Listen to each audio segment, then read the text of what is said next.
और स्वजनों, मैं आज के सभी पुरस्कार विजेताओं शिक्षकों को हार्दिक बधाई देती हूँ।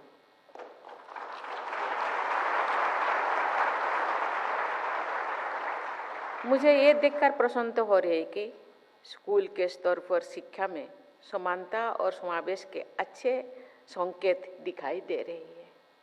स्कूल स्तर पर पुरस्कार विजेताओं में शिक्षिकाओं की प्रभावशाली संख्या है, जो शिक्षकों की संख्या से थोड़ी सी कम है। ये भी महत्वपूर्ण है कि ग्रामीण शिक्षा क्षेत्र के विद्यालयों में पुरस्कार विजेता शिक्षकों की संख्या शहरी क्षेत्र के विद्यालयों के शिक्षकों की संख्या से अधिक है। देवियों और स्वजनों, भारत के पूर्व राष्ट्रपति डॉक्टर सर्वपल्ली राधाकृष्णन चाहते थे कि देशवासी उन्हें शिक्षक के रूप में याद करें।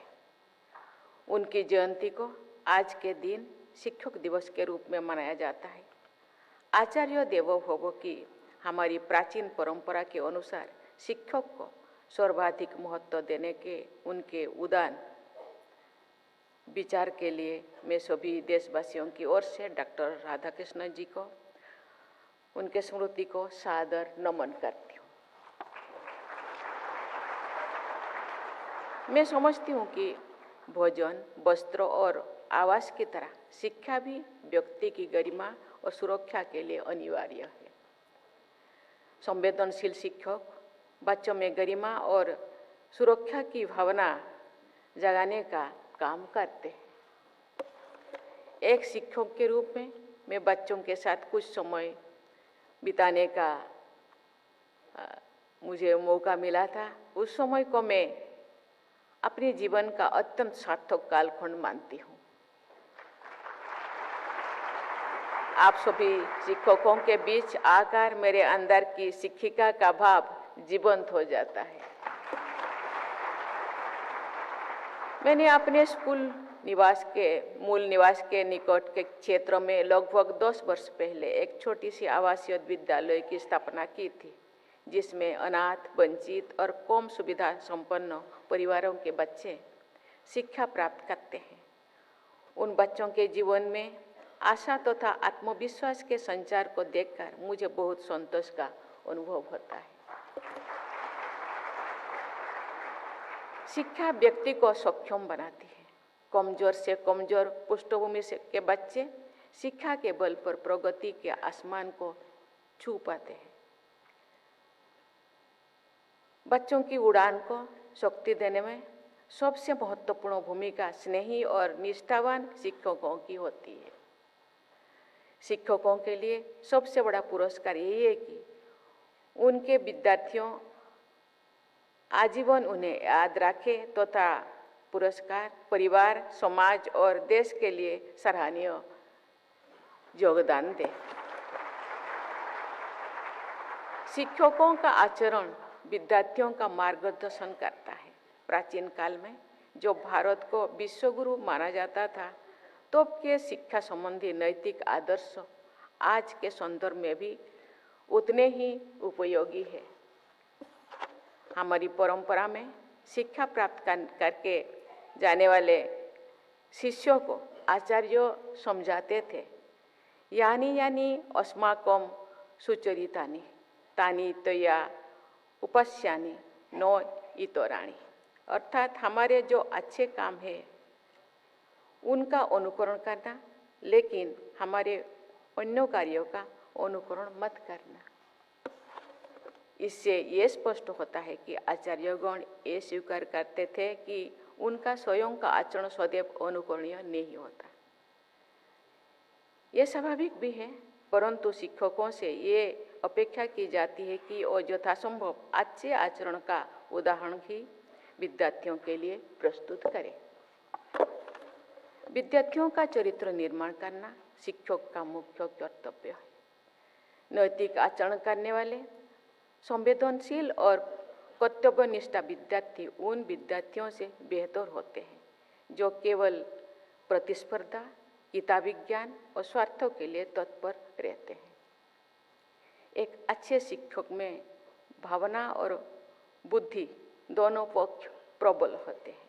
भावना और बुद्धि के समन्वय का प्रभाव विद्यार्थियों पर भी पड़ता है।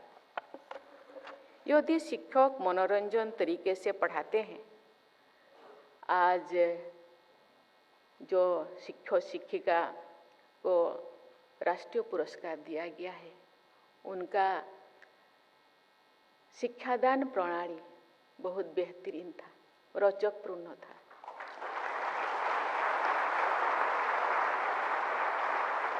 यदि शिक्षक मनोरंजन तरीके से पढ़ाते हैं तो विद्यार्थियों को विषय आसानी से समझने में आता है। शिक्षा को बोझिल नहीं बनाना चाहिए।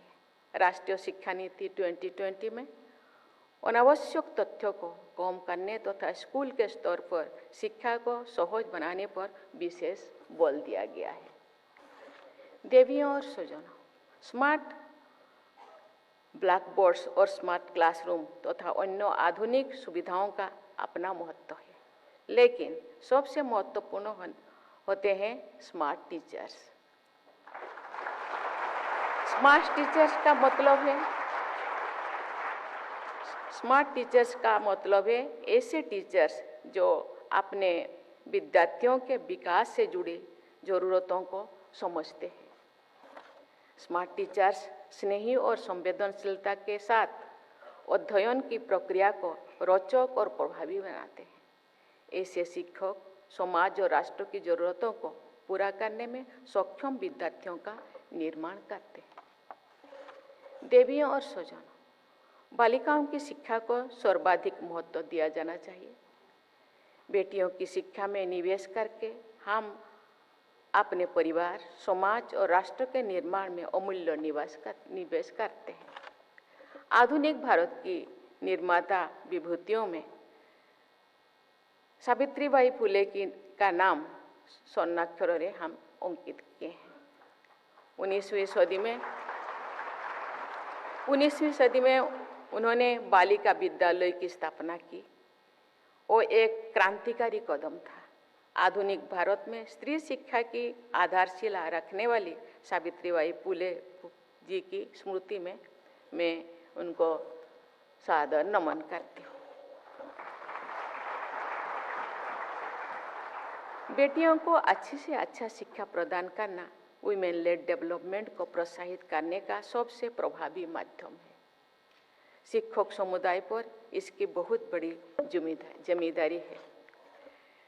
राष्ट्रीय शिक्षा नीति 2020 में ये संस्तुति की गई है कि बालिकाओं को अच्छी शिक्षा देना सामाजिक और आर्थिक दृष्टि से पिछड़े वर्गों के शिक्षा स्तर को सुधारने का सबसे प्रभावी माध्यम है।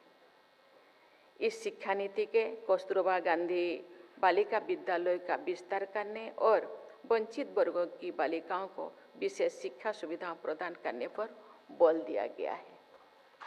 लेकिन शिक्षा से जुड़ी किसी भी पहल की सफलता मुख्यतः शिक्षकों पर ही निर्भर करता है। आप बेटियों को शिक्षित बनाने में जितना अधिक योगदान देंगे, उतना ही अपने शिक्षक जीवन को सार्थकता प्रदान करेंगे।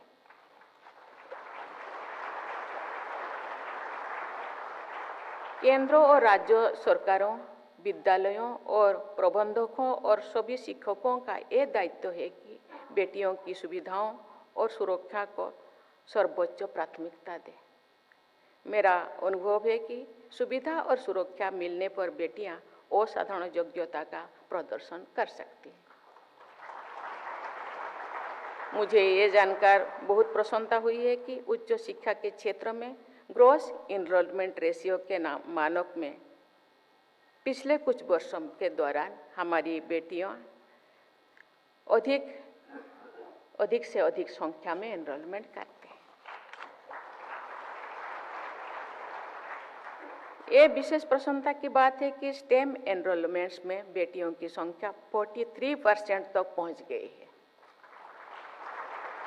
इसके लिए मैं बेटियों के अभिभावकों, शिक्षकों तथा शिक्षा से जुड़ी सभी संस्थानों और विभागों की बहुत बहुत सराहना करती हूँ। बालिकाएं अपनी बात कहने में या अपनी आवश्यकताओं को व्यक्त करने में प्रायः संकोच करती हैं।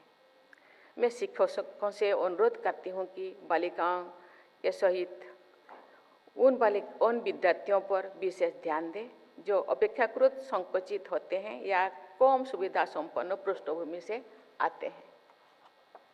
देवियों और स्वजन, भारत को स्किल कैपिटल ऑफ वर्ल्ड बनाना हमारी राष्ट्रीय प्राथमिकता में से एक है। हमारी परंपरा में विश्वकर्मा को भगवान का दर्जा दिया गया है।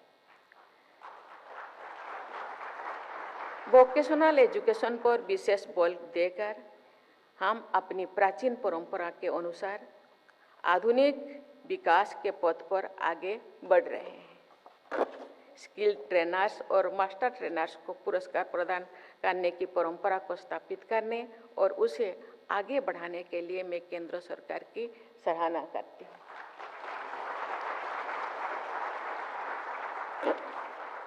राष्ट्रीय शिक्षा नीति का उद्देश्य है कि भारत एक ग्लोबल नॉलेज सुपर पावर बने। इसके लिए ये अनिवार्य है कि हमारे शिक्षकों की पहचान विश्व के सर्वश्रेष्ठ शिक्षकों के रूप में हो। स्कूल एजुकेशन, हायर एजुकेशन और स्किल एजुकेशन शिक्षा के इन तीनों क्षेत्रों में हमारी संस्थानों और शिक्षकों को बढ़ चढ़कर योगदान देना है। इस दिशा में हमारे शिक्षण संस्थान और शिक्षक आगे बढ़ रहे हैं, लेकिन अभी हमें बहुत आगे जाना है। मुझे विश्वास है कि हमारे शिक्षकगण अपने निर्णायक योगदान से भारत को ग्लोबल नॉलेज सुपर पावर के रूप में प्रतिष्ठित करेंगे।